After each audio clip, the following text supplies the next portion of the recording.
এখন যে সত্য ঘটনাটা শুরু করব সেটা ইন্দোনেশিয়ার চিরেবন নামের একটা এলাকা, সেখানকার একটা ক্রাইমের ঘটনা। ঘটনাটা ঘটেছিল 27 অগস্ট 2016 সালে। ওই এরিয়াতে একটা ফ্যামিলি ছিল। ফ্যামিলির এক মেয়ে, তার নাম ছিল বিনা। বিনার বাড়ি থেকে একটু দূরেই বিনার প্রিয় বান্ধবী লিন্ডা থাকত। বিনা লিন্ডার সাথে পাড়ারই একটা পার্কে বিকেলবেলায় গল্প করছিল। সন্ধে যখন 7টা বাজে তখন বিনার বয়ফ্রেন্ড, যার নাম ছিল একি, সে নিজের বাইক নিয়ে এসেছিল বিনার কাছে। সে লিন্ডার সাথেও কথা বলেছিল, বিনার সাথে কথা বলেছিল। তারপরে বিনা একির বাইকের পেছনে উঠে বসেছিল, লিন্ডাকে বাই বলেছিল। একি বলেছিল যে সে বিনাকে বাড়ি পৌঁছে দেবে। একি বিনার বয়ফ্রেন্ড, একির বাড়িতে আর বিনার বাড়িতে সবাই তাদের এই সম্পর্কের ব্যাপারে জানত।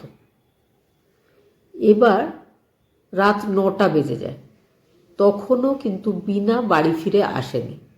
বিনার বাড়ির লোকজনরা জানতো যে বিনা নিজের বন্ধু লিন্ডার কাছে গেছিল। সেই জন্য লিন্ডাকে কল করে জিজ্ঞেস করা হয় যে বিনা কোথায়, বিনা তোমার সঙ্গে কতক্ষণ ছিল, সে কখন বাড়ি যাওয়ার জন্য বেরিয়ে গেছিল তোমার কাছ থেকে, কিন্তু বিনা কই।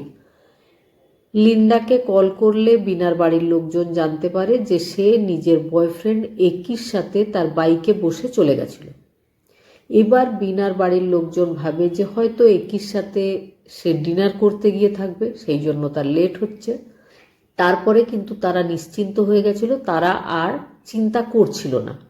যখন রাত 11টা বাজে তখন তারা একির বাড়িতে কল করেছিল। একির বাড়ির লোকজনেরা বলেছিল আজকে একি এখনো বাড়ি ফিরে আসেনি, আমরা খুব চিন্তা করছি। এবার বিনার বাড়ির লোকজন, একির বাড়ির লোকজন দুজনেই একসাথে গেছিল স্থানীয় পুলিশ স্টেশনে। পুলিশ স্টেশনে গিয়ে তাদের দুজনের ছেলের মেয়ের হারিয়ে যাওয়ার একটা মিসিং কমপ্লেন করেছিল। তারা এটাও জানিয়েছিল যে তারা দুজন হচ্ছে বয়ফ্রেন্ড গার্লফ্রেন্ড, তারা হামেশাই একসাথে কোথাও বেড়াতে যায়, ডিনার করতে যায়, কিন্তু এইভাবে রাত্রেবেলায় আসবে না এমনটা হয় না। পুলিশ বলেছিল হয়তো আজকে তারা রাত্রেবেলায় একসাথেই কোথাও থাকবে, কোথাও চলে গেছে, তো আপনারা বাড়ি যান, সকালবেলায় দেখা হবে। সকালবেলায় পুলিশ স্টেশন থেকে দুই বাড়িতেই কল এসেছিল যে আপনারা আসুন। সেই এলাকার থেকে একটু দূরে একটা নির্জন এরিয়া, সেখানে ডাকা হয়েছিল তাদেরকে। সেখানে গিয়ে দেখা যায় একির বাইক পড়ে রয়েছে, আশেপাশে অনেক রক্তর দাগ। দুই বাড়ির লোকজনকে হসপিটালে নিয়ে যায়। হসপিটালে নিয়ে গেলে দুজনের মৃতদেহ দেখানো হয়। বিনার আর বিনার বয়ফ্রেন্ড একির দুজনেই মারা গেছিল। তাদের সারা শরীরে প্রচুর আঘাতের চিহ্ন, তাদের মাথায় চোট হয়েছিল। পুলিশ স্টেশন থেকে তাদের দুই ফ্যামিলিকে জানানো হয় যে তাদের একটা সাংঘাতিক রোড অ্যাক্সিডেন্ট হয়েছিল। ইলেকট্রিক পোস্টের সাথে তাদের বাইকে ধাক্কা হয়েছিল। প্রথমে তারা গুরুতর আহত হয়েছিল, তারপরে তাদেরকে হসপিটালে আনা হয়েছিল, তারপর তারা মারা গেছে। বডি ফ্যামিলিকে দিয়ে দেওয়া হয়। বডি নিয়ে আসে বাড়ির লোকজন। এবার অন্তিম সৎকার করার জন্য বাড়ির লোকজন যখন ব্যস্ত, তখন বিনার যে ঠাকুমা রয়েছে সেও কিন্তু তাদের বাড়িতেই ছিল। তিনি ডেড বডির খুব কাছে বসে খুব ভালোভাবে দেখছিলেন। বডিতে প্রচুর আঘাত, হাত আর পা শরীরের সাথে কোনো রকমে লেগে রয়েছে। মনে হচ্ছে যে এটা যেন কেটে সেখান থেকে পড়ে যাবে। বিনার ঠাকুমা বিনার বাবাকে, মাকে বলে যে আমার মনে হচ্ছে এটা কোনো রোড অ্যাক্সিডেন্ট নয়। একির যে বাইক সেটা কিন্তু অক্ষত, সেটাতে কোনো ভাঙাচোরা হয়নি। একি আর বিনা দুজনের মোবাইল ফোন সেগুলো একদম খুব ভালো হয়ে রয়েছে।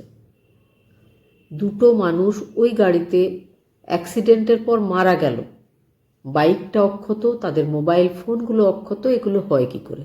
ঠাকুমা যখন এই কথা বলেছিল, বাড়ির লোকজনেরও মনে হয়েছিল যে ঠাকুমা ঠিকই বলছে। তবে পুলিশ টিম এগুলো মানতে নারাজ। শেষ পর্যন্ত দুই বাড়ির লোকজন নিজের নিজের ছেলের আর মেয়ের অন্তিম সৎকার করে দেয়। অন্তিম সৎকারের পরে মন খুব খারাপ, কিন্তু স্বাভাবিক জীবনে ফিরে আসার চেষ্টা করছে দুটো ফ্যামিলি।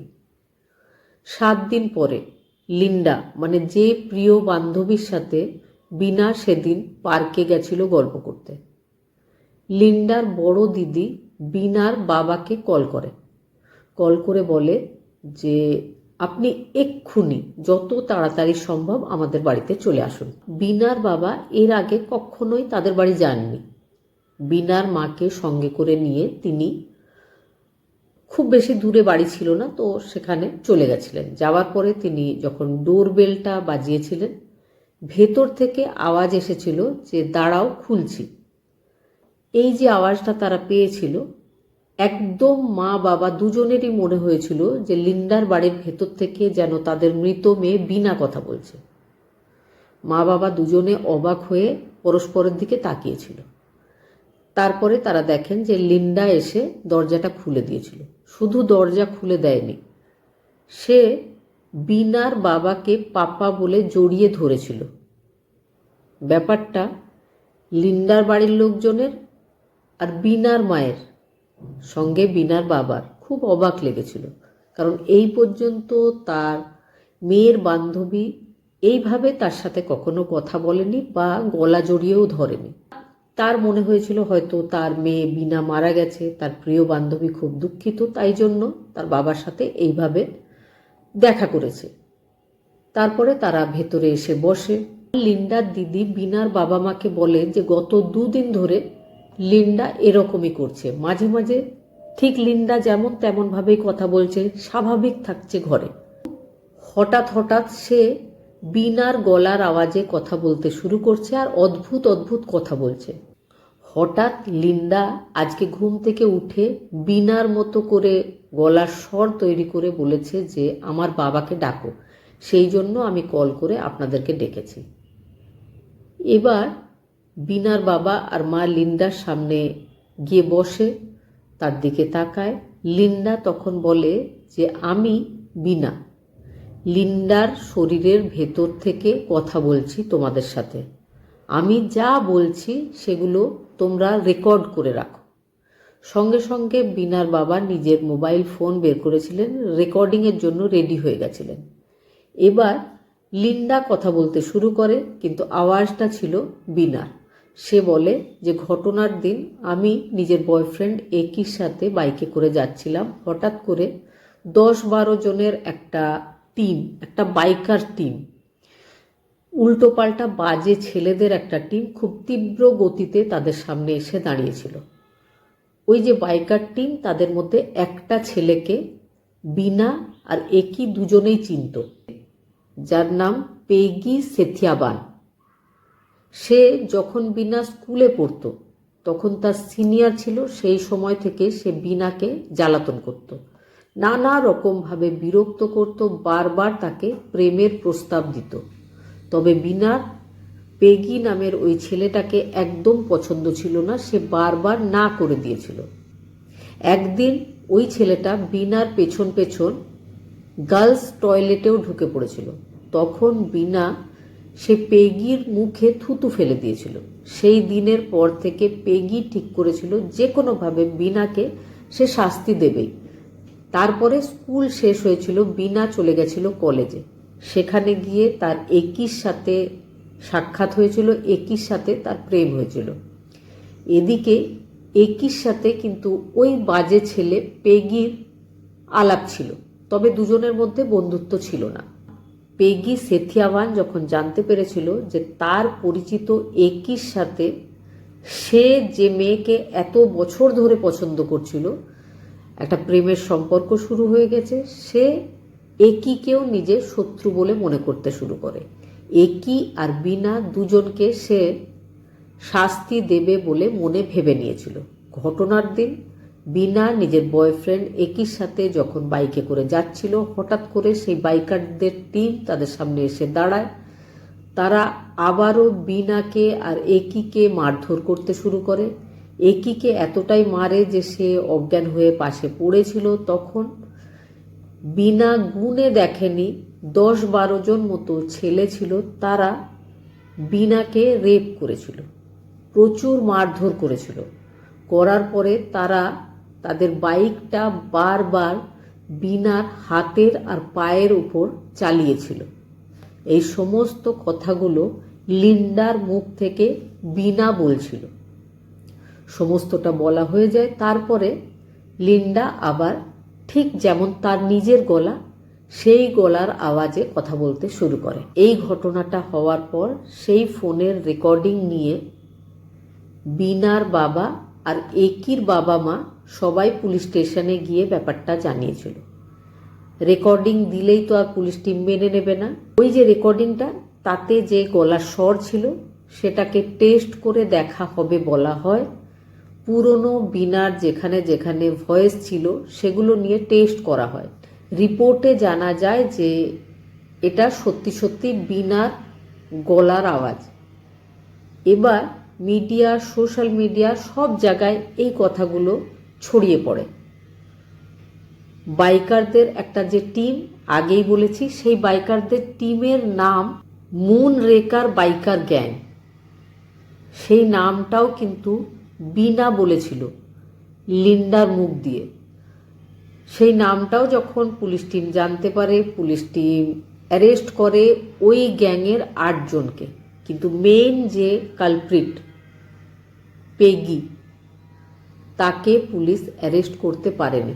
এমনকি সেই 2016 পর আজ এখনো পর্যন্ত অ্যারেস্ট করতে পারেনি। সেই 8 জনকে পুলিশ কাস্টাডিতে রাখা হয়। তারপরে তাদের জিজ্ঞাসাবাদ হয়। প্রথম দিকে না বললেও পরের দিকে সব মেনে নিয়েছিল।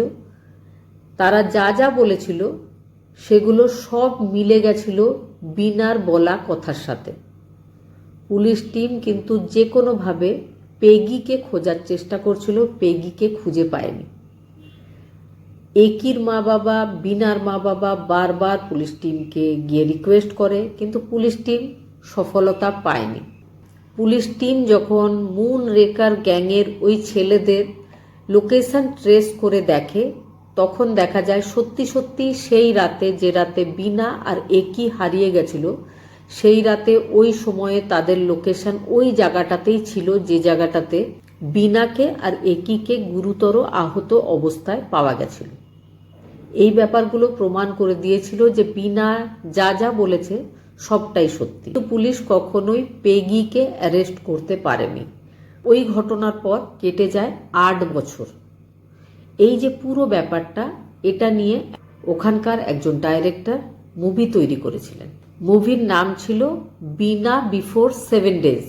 রিসেন্টলি ইন্ডিয়ার ওটিটি প্ল্যাটফর্মেও বিনা বিফোর 7 ডেজ মুভিটা রয়েছে, কেউ চাইলে দেখে নিতে পারেন।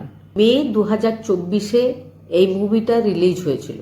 ইন্দোনেশিয়ার যে বিগেস্ট আর্নিং মুভি আছে তার মধ্যে 2য় স্থানে নাম করে ফেলেছিল এই মুভিটা। এই সিনেমাটা দেখার পরে আবারও সবার মনে পড়ে যায় সেই পুরনো ঘটনা। সবাই আবার আন্দোলন শুরু করে, আবারও ধরপাকড় শুরু হয়। একজনকে ধরে এনেও ছিল পুলিশ টিম যে এটাই পেগি, কিন্তু পরবর্তীকালে প্রমাণ হয় এটা পেগি নয়। আবার তাকে কোর্ট থেকে মুক্তিও দেওয়া হয়েছিল। আজ 2016 পরে প্রায় 10 বছর কেটে গেছে, কিন্তু ইন্দোনেশিয়া পুলিশ এখনও সফল হয়নি পেগিকে ধরতে। ঘটনাটা শোনার পরে কি মনে হয়েছে অবশ্যই কমেন্টে জানাবেন।